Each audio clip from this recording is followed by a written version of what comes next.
Санбацсан та бүхэндээ энэ өдрийн мэндийг хүргэе намааг Ука төмөр гэдэг миний хүсхий хөр сувагт тавтаа морилно. Өнөөдөр би та бүхэнтэйгээ ногоон жуус яаж гэрийн нөхцөлд хийх вэ? Мөн ногоон жуусын ач холбогдол гэж юу вэ тухай ярихыг хүслээ. Ногоон шүүс хийхин тулд ногоон навчит ургамлууд ордог. Жишээлх юм бол кейл буюу буржгар байцаа, ларис буюу шанцааны ургамалч гэж нэрлэдэг усан байцаач гэж нэрлэдэг, брокколи буюу цэцэгт байцаа, парсли буюу яншүү, спинач буюу бууцай, багваахан навч гэх зэрэг ногоон навчит ургамлууд ордог. Ногоон шүүс хэрэглэснээр зүрхний өвчин, хавдраар өвчлөх нь бага байдаг. Ногоон шүүс нь их хэмжээний амин дэмээр баялаг байдаг. Бид тэр болгон олон төрлийн ногоог нэг дор өдөр болгон хэрэглэх боломжгүй байдаг учраас ногоон шүүс болгоод уух нь илүү тохиромжтой байдаг. Ингэснээр бид бүх тэр ногооноос авах амин дэм эрдэс бодисуудыг авах болно. Мөн ногоон шүүс нь файбер гэж нэрлэдэг ширхэглэгээр баялаг байдаг. Тэгээ хоолны шингэлт, энэ нь хоолны шингэлтийг сайжруулж, өтгөн хаталт гэх мэт бүдүүн нарийн гэдэсний хямралыг багасгаж, гэдэсний хорт хавдраас сэргийлж өгдөг. Мөн биеийн жингээ эрүүл төвшөнд барьж, зүрхний өвчин, чихрийн шижингийн эрсдлийг бас бууруулдаг. Тэгээ ногоон шүүсэнд бас их хэмжээний антиоксидант байдаг. Энэ нь эсэлтлийн эсрэг, мөн хөгшрөлтийн эсрэг үйлчилгээтэй. Мөн ногоон шүүс хлорофилл их хэмжээгээр агуулдаг.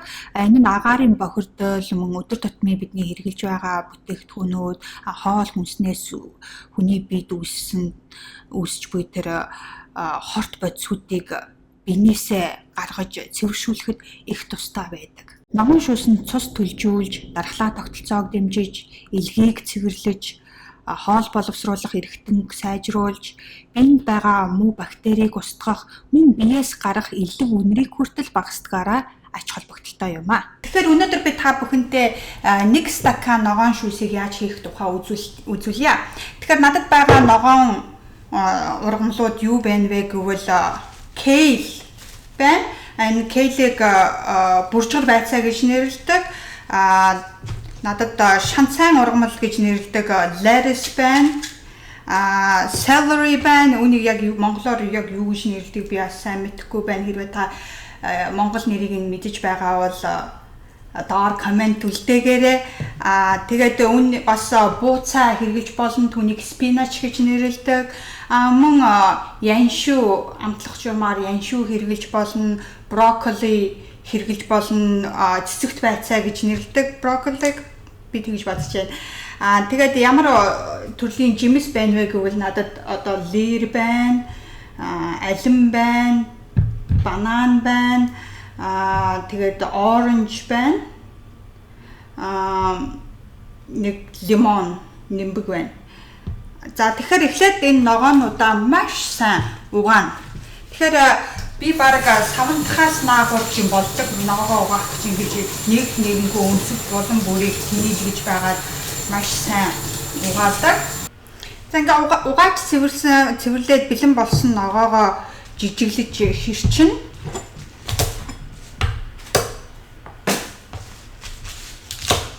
Тэгэхээр эхлээд энэ буржгар байцаагаа би хэрчээд celery-га бас хэрчээд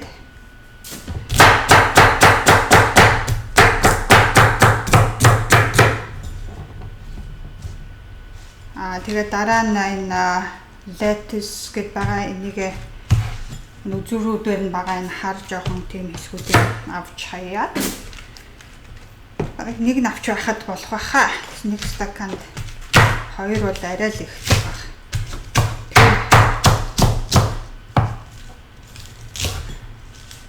Lettuce хэрчсэн, celery-га хэрчсэн.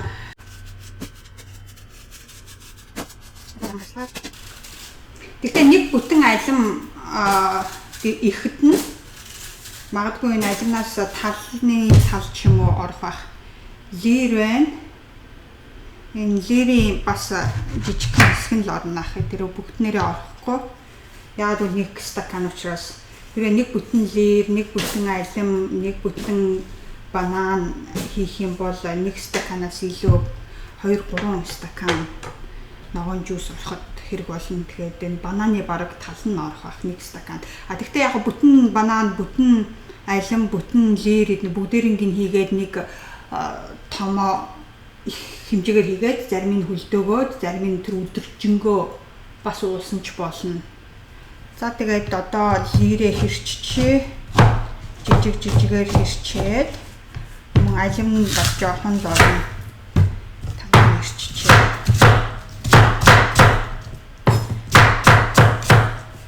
Лирээ хэрчсэн. Тэгээд лимоны шүүс хийх хэрэгтэй. Яг бол дан ногоон авчид ногоон жуусыг уух юм бол лимон хийхгүйгээр уух юм бол их сонин тийм гашуун амттай байдаг. Тэгээ өнөр нас юм тийм өмхийдэж юм шиг тийм өнөртэй байдаг.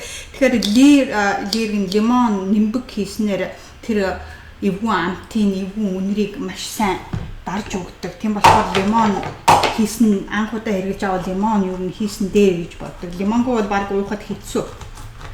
Тэгэхээр лимончны шүүсийг нөгөө ялан зүгээр шахчихч болно. Тэгэхээр тал лимон 1 стаканд бол тал лимон хангалттай. Тэгээд тал оранжнаас жүүрч гэдэг штэ тий. Жүүрчийг бас шахаад жүүсийг гаргаад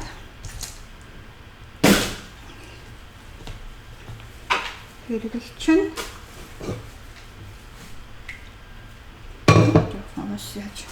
За тэгээ ингээд бэлэн болчихлоо. Би бас жүүсэндээ flaxseed хэрэглэх дуртай. Энийг майланганы үүр гэж нэрлэдэг. Энэ нь үс, хумс гэх зэрэг зүйлүүдэд маш сайн. Тэгээд энэ хүнийг халбагл хийдэг. Гэхдээ жирэмсэн байх үедээ би одоохондоо хэрэглэхгүй байгаа. Зүгээр энгийн үед бол би үргэж хэрэглэдэг. За тэгэхээр одоо энэ ногоонуудаа бүгдээр ингээд хийчихээ. Энэ кейл нэг бүтэн авч гэсэн жоохон ихтэх талтай. Нэг хийж. Тэгээд lettuce хийгээд, буржгал байцаагаа lettuce-тайгаа хийгээд, celery-га хийгээд ингээд хийчин. Нэг юм хэмжээний.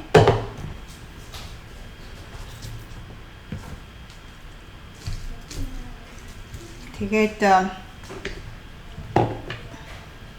ус хийн ус магадгүй энэ бол нэг аяг ус байгаа. Тэгээ нэг аягны тал усыг хийн.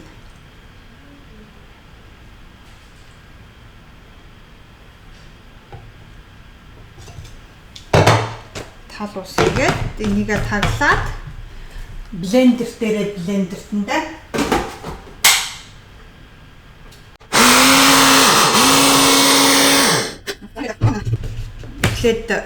блендерт чинь тэгээд дараа нь лимоноо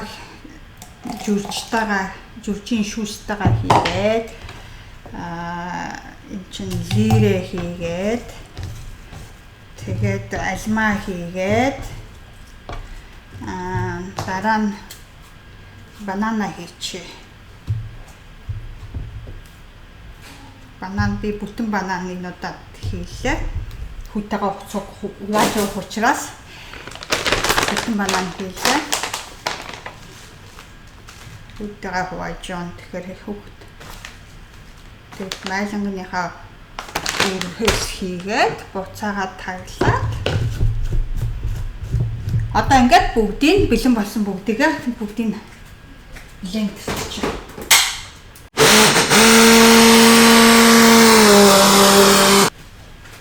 За ингээд бэлэн болсон шүүсээд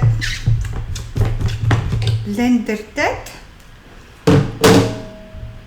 тэгээд нэг стаканда хийгээд би стаканд хийсэн жоохон хүүтэй бас амсгалыг хүүхэд айгуу дуртай байдаг. Яг тэгвэл хүүхэд тэр болгон ногоо идээд байдгүй.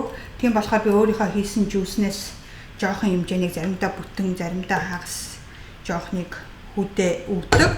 Тэгээ зарим тохиолдолд би хүүтэй жимс нэмж өгдөг. Жишээлбэл гүзээлцгэн ч юм уу өөр төрлийн жимсүүдийг илүү жоохон чихэрлэг амттай болгохын тулд жиржийн шүүс нэмж хийдэг ч юм уу. Эсвэл хам боргоцоо хийх юм бол хийж өгдөг. Тэгэхээр илүү амттай хүүхэд маш дуртай уудаг. За тэгэхээр одоо энэ жуус ингээ бэлэн болцсон амсаад үзье. Айгуу гоё амттай болдог. Сууд нааширта миний өрнө. Ээж ногоон шуус хийсэн чи амсаад үз. Ямар болсон бэ нээжтэй хэлээрэй. Наашир. Тэ. Аваад үз. Ямар амттай миний өрнө. Гоё. Гоё нэ тэ. Тэ занаа тавууч. Яасан мундаг юм бэ миний өрнө. Стаа мундаг.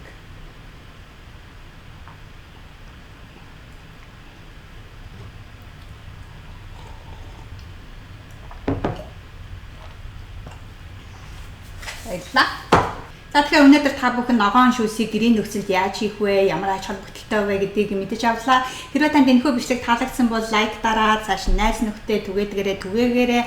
Мөн миний захин мэдээлэл бүртгүүлээгүй байгаа бол яг одоо орж захин мэдээлэл бүртгүүлж маань мөн миний YouTube сувагт бүртгүүлээрэй. Ингэж бүртгүүлснээр би 7 хоног хийдэг бичлэгээ амжилтын тайрны урмын үгсийн хамт таны имэйл хаяг руу 7 хоног болгон илгээх болно. Хүс хий хүр зөвхөн таны өөрийн хүсэл эрмэлзэл таныг амжилтанд хүргэнэ. Ука төмөр Лос Анжелес.